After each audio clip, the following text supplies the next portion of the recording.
Oke, di sini saya Syam Zahir Pratama Widodo akan menjelaskan sinopsis buku yang berjudul Laila dan Majnun. Di sini terdapat dua karakter yang bernama Kois dan Laila. Di sini mereka adalah remaja kecil yang saling mencintai satu sama lain.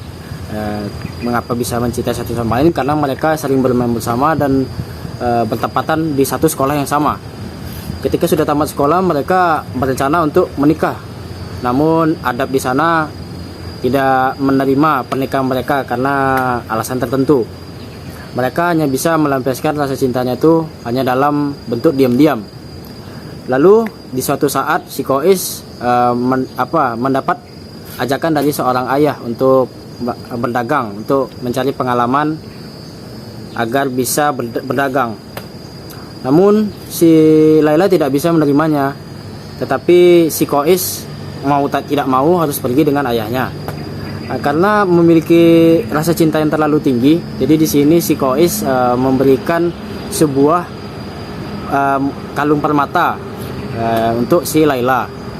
Namun di situ Laila sedih untuk akan kepergian dari seorang Kois, seorang kekasihnya.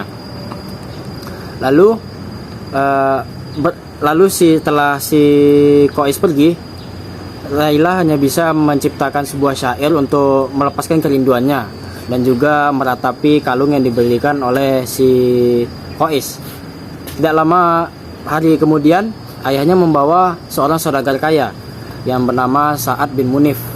Pada saat itu, Sa'ad melihat si Laila yang begitu parasnya yang begitu cantik.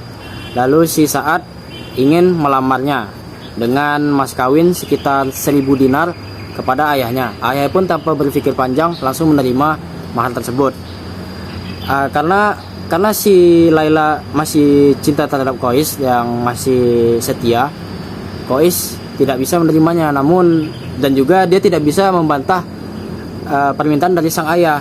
Di situ dia mau tidak mau harus menikah dari saudagar tersebut. Lalu di persepsi lain, si Kois yang telah 9 bulan merantau berdagang ke negeri-negeri lain, dia tidak bisa menahan rasa rindunya. Di situ dia melihatkan wajahnya yang murung dan badannya begitu kurus. Di situ ayahnya pun prihatin dengan keadaan dari sang anak. Di situ ayahnya pun bertanya, kenapa nak kamu seperti ini? Ternyata si Kois pun memberitahu alasannya tersebut, karena dia tidak bisa menahan rasa rindu kepada si Laila. Pada saat itu pun ayah pun bergegas ke pulang kampung untuk melamar si Laila. Ayah pun mengganti 1.000 dinar tersebut dengan 100 unta kepada ayahanda dari si Laila.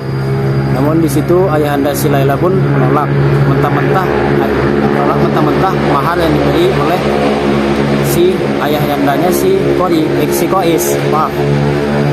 Lalu di situ pun sedihlah hati si Kois karena tidak bisa menikah dengan si Laila. Di situ dia hanya bisa merenungi dan meratapi nasibnya, dan sampai-sampai dia pun berbicara sendiri, dan orang-orang masyarakat yang ada di sana memanggilnya dengan sebutan Majnun yang artinya itu gila. Lalu sesampainya di situ si Laila pun jatuh sakit karena mengidap penyakit yang tidak bisa saya sebutkan karena saya tidak mengerti ya. Lalu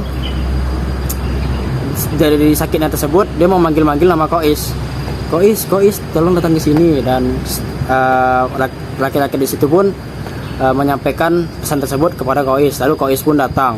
Di situ dia menyampaikan pesan terakhirnya yang menyampaikan bahwa kita akan bertemu sebagai kekasih di akhirat nanti. Hanya pesan itu yang bisa disampaikan sama si Laila kepada Kois. Kois pun sedih atas meninggalnya si Laila. Lalu Laila pun dikuburkan. Karena si Kois tidak bisa menerima hal itu, si Kois hanya bisa duduk di samping nisannya si Laila.